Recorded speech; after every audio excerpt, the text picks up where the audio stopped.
आणि मी अशिक्षित आहे काय आहे, तू तर रडकुंडीला आला ना. तू तर मेटा कुठे आलाय बा. मी अशिक्षित असून तुला एवढा खोटा ठोकलाय, तर आमचे सुशिक्षित बोलायला लागले तू काय होईल याचा विचार कर मग. आणि त्याला चांगला माहिती मी सुशिक्षित आहे अशिक्षित आहे, त्याला चांगला माहिती. चांगलं म्हणजे तो पण हुशार आहे, त्याला चांगला माहिती. पोरग हाय पण किती डोकेबाज आहे हे त्यालाही चांगला माहिती.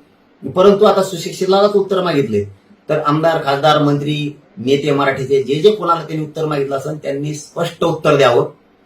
10% एसी-बीसी आरक्षण आम्हाला पाहिजे, पण 50%च्या आत ओबीसी आरक्षणात पाहिजे, हे उत्तर त्याला सगळ्यांनी द्यावं.